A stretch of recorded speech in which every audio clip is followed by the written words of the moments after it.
10절까지의 말씀입니다. 제9시 기도 시간에 베드로와 요한이 성전에 올라갈새 나면서 못 걷게 된 이를 사람들이 메고 오니 이는 성전에 들어가는 사람들에게 구걸하기 위하여 날마다 미문이라는 성전문에 두는 자라. 그가 베드로와 요한이 성전에 들어가려 함을 보고 구걸하거늘 베드로가 요한과 더불어 주목하여 이르되 우리를 보라 하니 그가 그들에게서 무엇을 얻을까 하여 바라보거늘 베드로가 이르되 은과 금은 내게 없거니와 내게 있는 이것을 내게 주노니 나사렛 예수 그리스도의 이름으로 일어나 걸으라 하고 오르는 손을 잡아 일으키니 발과 발목이 곧 힘을 얻고 뛰어서서 걸으며 그들과 함께 성전으로 들어가면서 걷기도 하고 뛰기도 하며 하나님을 찬송하니 모든 백성이 그 걷는 것과 하나님을 찬송하는 것을 보고 그가 본래 성전 미문에 앉아 구걸하던 사람인 줄 알고 그에게 일어난 일로 인하여 심히 놀랍게 여기며 놀라니라. 아멘. 예수님께서 십자가에서 죽으신 이후에 3일 만에 부활하셨습니다. 그리고 지상에 오셔서 40일 동안 계시다가 다시 하늘로 올라가셨습니다. 제자들은 사실 그때야 기도가 무엇인지 알게 됩니다. 그리고 진정으로 기도하게 되죠. 사도행전 1장 13절과 14절에 보면 이렇게 말씀합니다.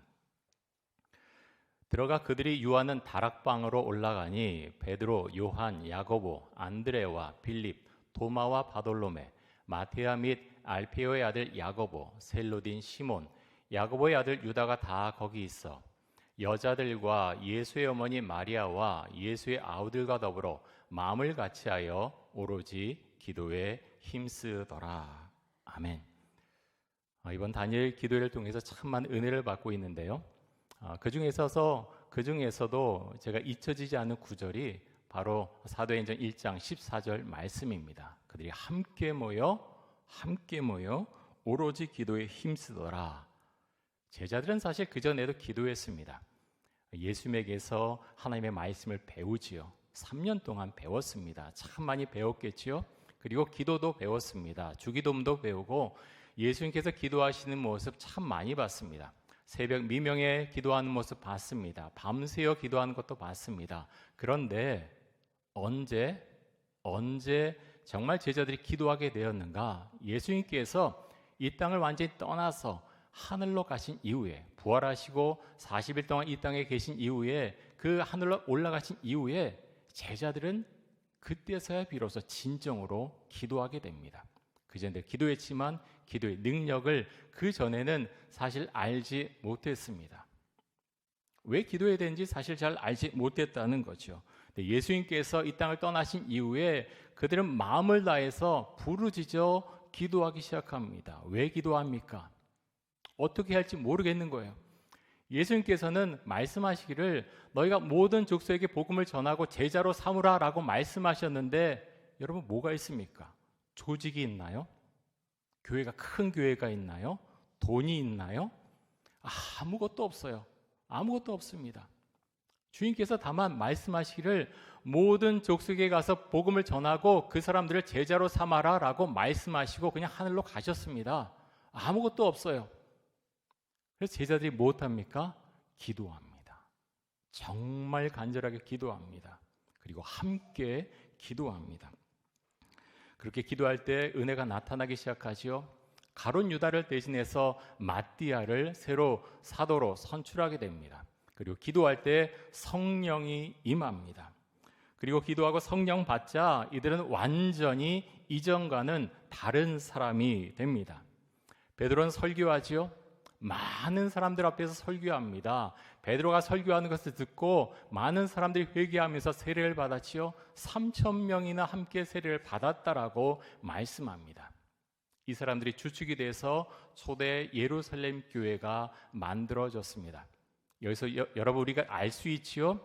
교회는 건물이 아니라 믿는 사람들이 모여서 그 폭발력으로 인해서 그 공동체가 세워지고 교회가 이루어졌다고 하는 것을 우리는 성경 말씀을 통해서 분명히 알 수가 있습니다.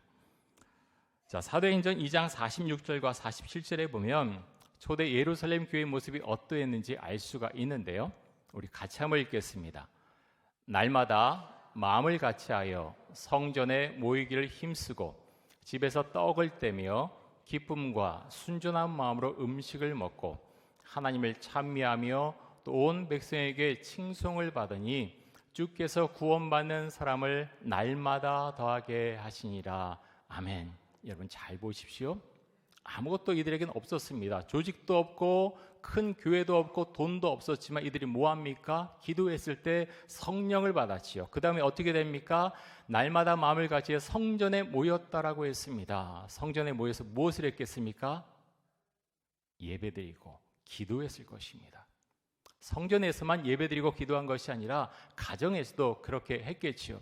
함께 떡을 떼고 기쁨과 순전한 마음으로 함께 음식을 먹었습니다. 또 하나님을 찬양했습니다. 그렇게 했더니 어떤 일이 일어났습니까? 백성들이 그 사람을 칭찬했습니다. 이 사람들을, 예수 그리스도를 믿는 사람들을 칭찬했다라고 말씀합니다. 여러분, 그 다음에 어떤 일이 일어납니까? 주께서 구원받는 사람을 날마다 더하게 하시니라. 여러분 주목해서 보십시오. 누가 믿는 사람들 더하게 합니까? 주님께서 구원받는 사람을 날마다 더하게 하셨다라고 말씀합니다. 여러분, 하나님의 은혜 가운데 우리가 있길 원합니다. 이번 다니엘 기도회 통해서 저에게 계속 주시는 말씀은 기도하라는 겁니다.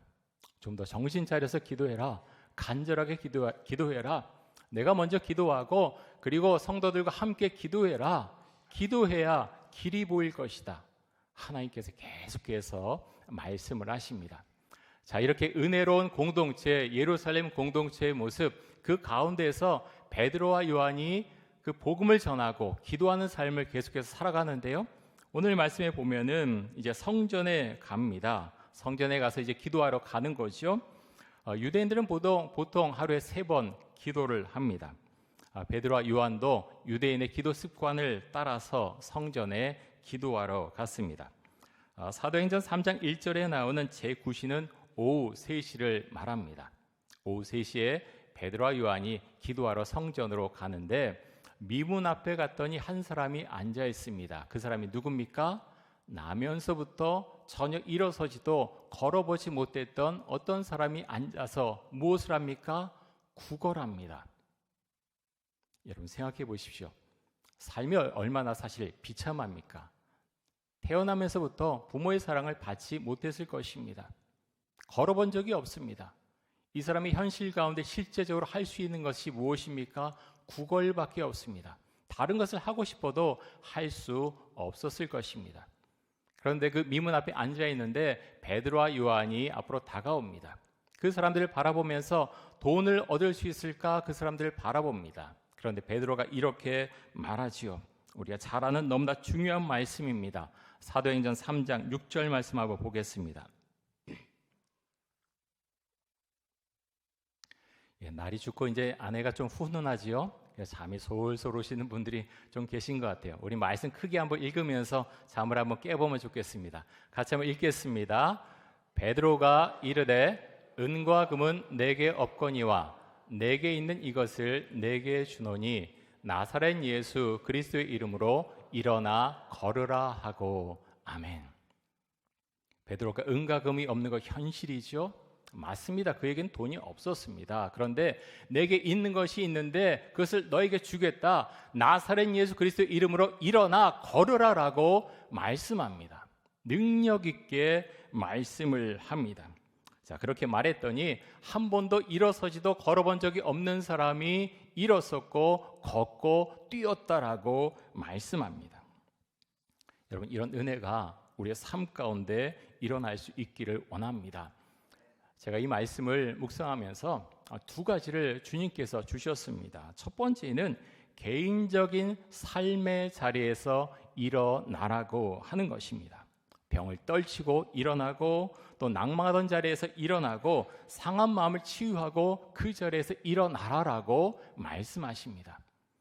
여러분, 이 말씀을 우리가 아멘으로 받을 수 있기를 원합니다.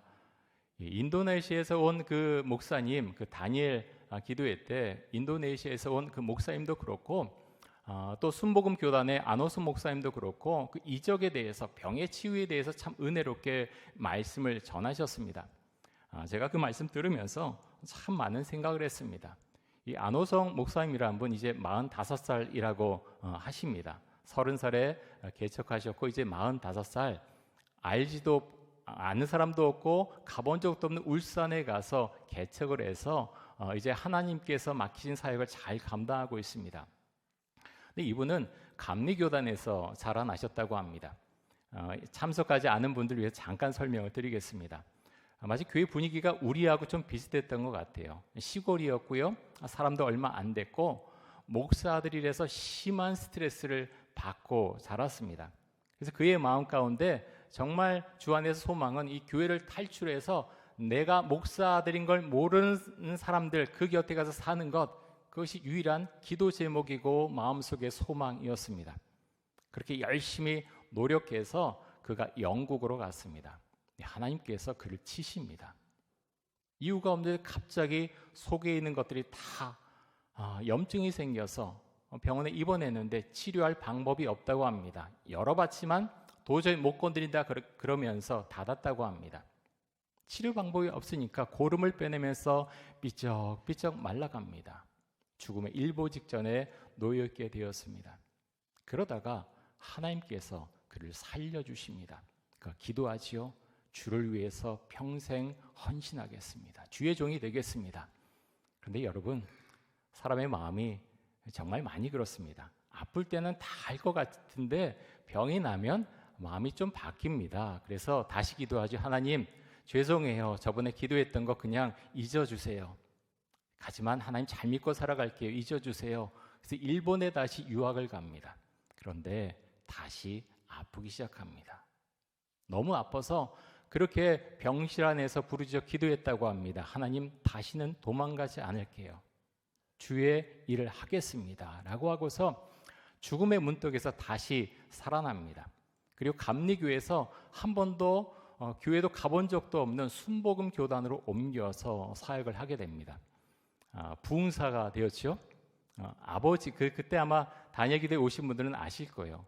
아버지는 찬송가도 천천히 부르시고 교회도 천천히 그렇게 가는 교회인데 이 목사님 완전히 달라졌어요. 처음에 순복음 교단 가서 찬송 부르는데 아주 혼났다 그럽니다. 아주 그냥 너무 힘들어서 그 찬송가 따라하는 것, 아니 내가 어릴 때부터 불러왔던 이 찬송가가 정박자가 아니었나? 왜 이렇게 빨리 부르는 거야? 그러니까 모든 게 이제 적응이 안 되는 거죠. 그런데 하나님께서 이 목사님을 사용하십니다. 저는 그런 고백을 하게 돼요. 여러분, 우리 믿음은 무엇입니까? 우리 믿음은요, 우리 이성과 상식을 넘어서는 것, 그게 믿음의 세계입니다. 이 안호성 목사님 책을 굉장히 많이 읽으시는 분 같고요. 목사님의 아들이지만 굉장히 이성적이고 냉철한 판단 가운데서 하나님을 평가하고 살아왔던 사람이었습니다. 하나님께서 바꿔주십니다. 무엇을 통해서? 병을 통해서. 죽음의 문턱에서 살리심으로 그의 모든 생각이 바뀝니다. 저는 그런 생각해요. 목회는 하나님 앞에 항복할 때 정말 목회할 수 있다. 저에게 주시는 메시지고요. 여러분도 사실 마찬가지입니다. 신앙생활 하는데 여러분 하나님 앞에 항복하지 않으면 부러집니다. 꺾입니다. 정말 그렇습니다.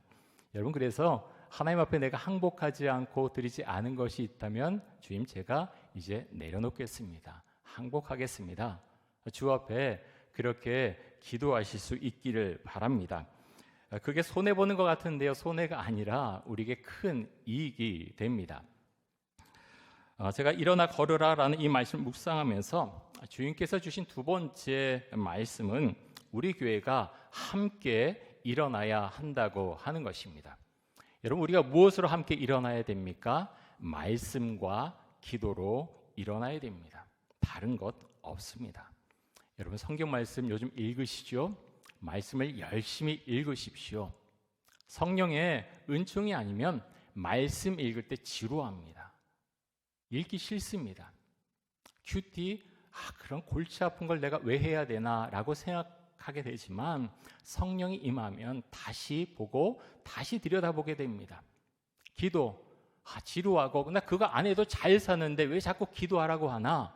왜 그렇습니까? 성령이 임하지 않았습니다. 왜 기도해야 되는지 모릅니다.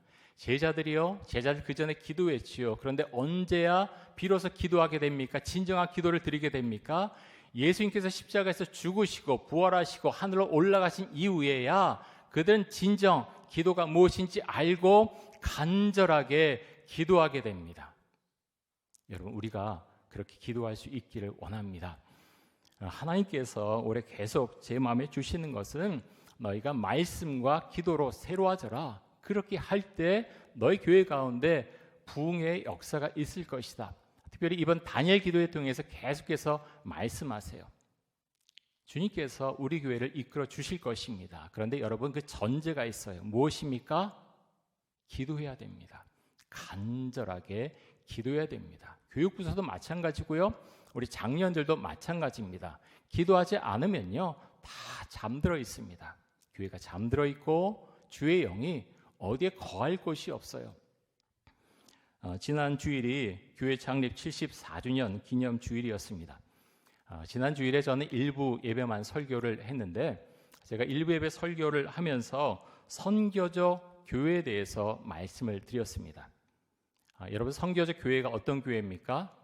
교인 몇 사람, 전도팀 몇 사람이 전도하는 교회가 아니라 교회를 구성하고 있는 모든 성도가 전도하는 교회, 그 교회가 선교적 교회입니다. 여러분, 선교적 교회가 어떤 교회라고요? 교회 모든 구성원, 모든 성도들이 함께 전도하는 교회, 그 교회가 선교적 교회입니다.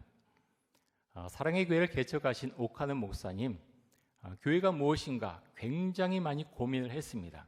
그래서 세운 교회, 이분이 붙잡은 게 무엇인가 하면 사도성을 회복하는 교회입니다. 사도성, 다시 말하면 선교적 교회라고 할 수 있습니다.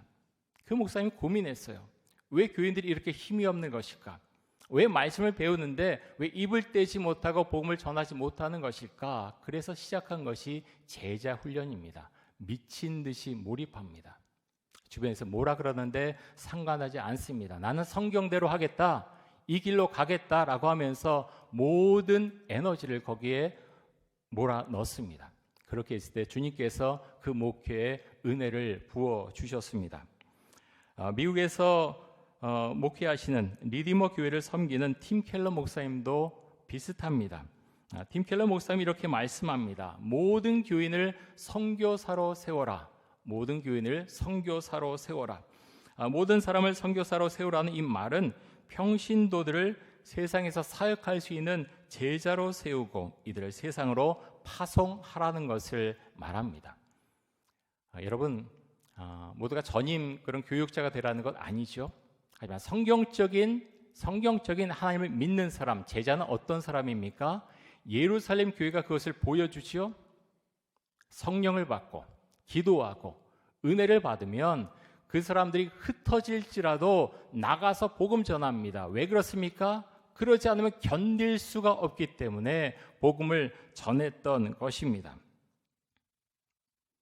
저는 이번에 다니엘 기도에 참석하면서 개인적으로도 얼마나 많은 은혜를 받고 있는지 모릅니다.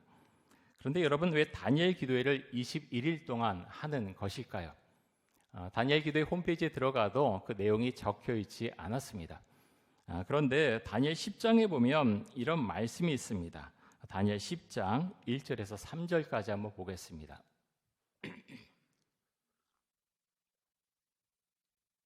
큰 소리로 우리 좀 잠에서 좀 깨어나야 될 것 같아요. 조금 이제 노곤하신 분들이 좀 많이 계신 것 같아요. 우리 같이 한번 크게 한번 읽겠습니다. 바사왕 고레스 제 3년에 한 일이 벨드사살이라 이름한 다니엘에게 나타났는데 그 일이 참되니 곧 큰 전쟁에 관한 것이라. 다니엘이 그 일을 분명히 알았고 그 환상을 깨달으니라. 그때 나 다니엘이 새 이래 동안을 슬퍼하며 새 이래가 차기까지 좋은 떡을 먹지 아니하며 고기와 포도주를 입에 대지 아니하며 또 기름을 바르지 아니하니라. 아멘. 자, 고레스가 왕이 됐을 때가 주전 538년입니다. 그때 칙령을 하나 내리지요. 어떤 칙령입니까? 포로민들, 돌아가려고 하는 사람들을 다 자기 고향으로 돌아가라라고 칙령을 내립니다. 그래서 유대인들도 돌아가지요. 많은 사람들이 있었지만 사실 소수만 돌아갔습니다. 처음에 한 5만 명이 이스라엘로 돌아갔습니다. 그런데 여러분, 이들이 돌아가서 예루살렘 성전을 건축하기 시작합니다. 근데 건축한 지 얼마 지나지 않아서 이들은 그 건축하는 것을 그치지요. 주변에서 많이 반대했고 현실적인 어려움이 있었기 때문입니다. 그래서 성전 재건을 중단하게 됩니다. 근데 이런 소식이 다 다니엘에게 들려왔을 것입니다. 그런 가운데서 환상을 하나 보게 되죠. 다니엘서 10장 1절에 보면 고레스 3년이라고 나오는데 이때가 주전 536년을 말합니다. 5만 명의 유대인들이 이스라엘로 돌아간 다음에 약 2년 정도가 지난 시점이었습니다. 주전 536년에 하나님께서 다니엘에게 큰 전쟁에 대한 환상을 보여주셨습니다. 다니엘은 그 환상을 보고 굉장히 마음이 무거웠습니다. 어떻게 해야 되나? 우리 유대인들에게 어떤 일이 닥칠 것인가 두려운 마음이 들었습니다. 여러분, 그래서 다니엘이 무엇을 하기 시작합니까? 기도하기 시작합니다. 그래서 뭐라고 말씀합니까? 새 일해 동안 기도했다 그랬습니다. 일해는 7일을 말하죠. 새 일해니까 모두 합하면 21일이 됩니다. 그래서 21일 동안 간절하게 기도하게 됩니다. 아마 이때 나이가 80세가 넘었을 것입니다. 근데 어떻게 기도합니까? 간절히 기도하는데 좋은 빵도 먹지 않고 고기와 포도주도 먹지 않고 머리에 기름도 바르지 않으면서 간절하게 21일 동안 기도했다라고 말합니다. 다니엘은 지식인이었습니다. 아는 것이 정말 많은 사람이었습니다. 하지만 또한 그는 기도하는 사람이었습니다. 정말 간절하게 기도하는 사람이었습니다.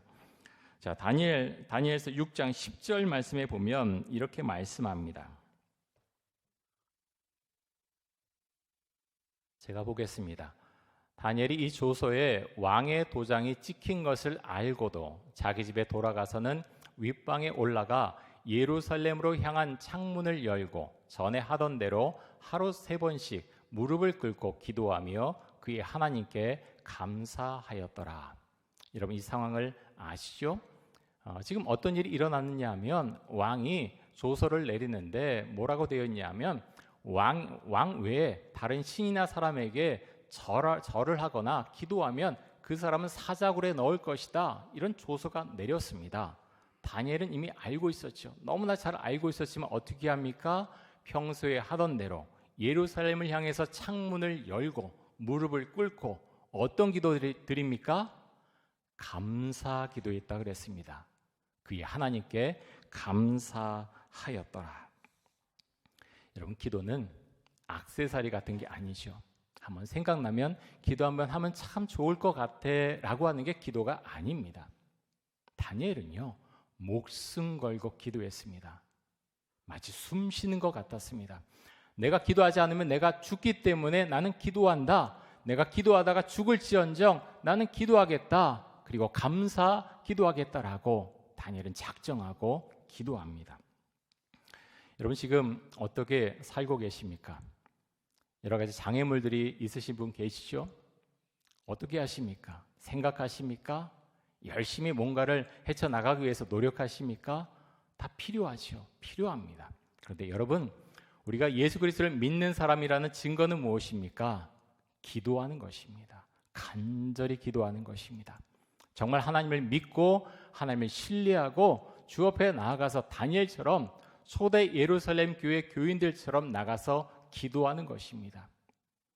기도해서 어떻게 하라고요? 아무것도 보이지 않을 때 기도하는 것입니다. 기도하면 하나하나 뭔가 하나님께서 보여주십니다. 열어주십니다. 문제들이 실타래처럼 얽혔던 것들이 하나하나 풀려 나가기 시작합니다. 그것이 기도의 능력입니다. 여러분, 기도하십시오. 나가서 정말 간절하게 기도하십시오. 시간을 정해서 기도하십시오. 그리고 여러분, 우리가 함께 기도할 수 있기 원합니다. 저는 그렇게 믿습니다. 우리 교회에서 하는 제자훈련, 1:1 성경 공부, 또 큐티 모임, 목장 교회 모임, 정말 주의 말씀 열심히 읽는 것, 말씀 가운데 우리가 들어있고 정말 간절히 기도할 때 하나님께서 전도하게 해주실 것이고 교회가 성장할 것이다, 부흥할 것이다. 저는 그렇게 믿습니다. 여러분, 중요한 것은 무엇이냐? 우리 교회에 지금 제일 필요한 건, 제가 이제 제자훈련도 하고 1:1 훈련도 하지만 가장 지금 시급하게 필요한 건 기도하는 것입니다. 간절하게 개인적으로 나가서 기도하고 함께 모여 간절히 기도하는 것, 그것이 하나님께서 우리 교회를 향해서 지금 가장 급하게 말씀하시는 내용입니다. 여러분, 우리가 기도할 수 있길 원합니다. 기도의 자리를 벗어난 분이 계십니까? 여러분, 오늘부터 기도하십시오. 정말 기도하지 못하겠다면 일단 다니엘 기도회부터 오십시오. 함께 기도하고 함께 주를 찬양하고 말씀 가운데 나아가는 것이 얼마나 귀한지 모릅니다. 여러분, 우리가 기도의 자리를 벗어나지 않고 정말 간절하게 다니엘처럼 기도할 때 하나님께서 우리 교회를 이끌어 주시고 우리 개인도 우리 가정도 분명하게 이끌어 주실 것을 믿습니다. 여러분, 우리가 이 신앙을 고백하고 나아갈 때 주께서 정말 우리 교회를 통해서 하시는 하나님의 일을 우리가 경험할 수 있을 것입니다. 그 믿음을 가지고 함께 나아가는 우리 이촌동 교회 모든 성도님들 되실 수 있기를 간절히 원합니다. 우리 함께 기도하겠습니다. 이 시간 기도할 때 하나님, 간절히 주 앞에 기도하는 기도자가 되게 하여 주옵소서. 주님이 어떤 분인지 알고 싶습니다. 하나님, 정말 주님을 만나게 해주시고 성령을 받게 해주시고 하나님, 인생의 여러 문제를 놓고 주 앞에 기도할 때 주께서 우리의 길을 열어주옵소서. 우리 교회를 주님께서 친히 이끌어 주옵소서. 성령을 주옵소서. 우리 함께 동성으로 기도하겠습니다. 주님, 감사합니다. 하나님, 우리 가운데 성령의 크신 은총이 임하기를 간절히 원합니다. 하나님 아버지여, 예수님께서 이 땅을 떠나신 이후에 정말 간절하게 주 앞에 나가서 기도했던 제자들처럼 저희들도 기도할 수 있도록 하여 주옵소서. 언제나 생각만 하고 바쁜 삶에 치여서 하나님 기도하기를 잊고 살아가는 분들이 계시다면 하나님, 바뀔 수 있도록 하여 주옵소서. 먼저 기도의 자리를 기억하고 정기적으로 주 앞에 나가서 기도하면서 정말 간절한 마음으로 주 앞에 부르짖어 기도할 때 주님 응답해 주시고 그 삶을 이끌어 주시고 그 삶의 문제들이 풀려나가는 그런 크신 은총이 있기를 간절히 원합니다. 잠자는 자들이 되지 않도록 해주시고 특별히 우리 이촌동교회 가운데 함께 하셔서 우리가 함께 모여 주 앞에 기도하며 나아갈 때 우리에게 은혜를 주시기를 간절히 원합니다. 우리가 기도하지 않을 때 아무것도 보지 못할 것이고 우리가 함께 기도할 때 주님께서 보여주신 것을 우리가 함께 볼 줄로 믿습니다. 우리가 믿음으로 함께 고백하며 우리 전도교회 공동체가 정말 성령 충만하고 또 믿음이 충만한 그런 공동체가 될 수 있기를 간절히 원합니다. 하나님 아버지여, 우리가 깨어서 함께 기도할 때 하나님 이곳에 들어오는 심령마다 하나님의 은혜가 임하길 원하며 성령이 그곳 가운데 임할 줄로 믿습니다.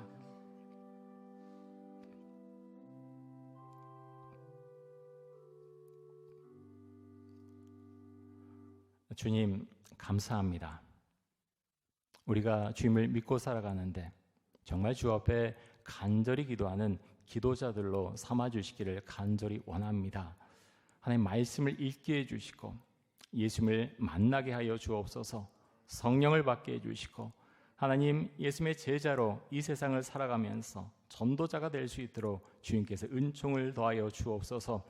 우리 교회가 함께 간절하게 기도할 수 있도록 해주시고 그 가운데서 주께서 열어주시는 길을 우리가 함께 믿음으로 따라갈 수 있도록 하여 주옵소서. 주님께 감사드리며 예수 그리스도의 이름으로 기도드립니다. 아멘.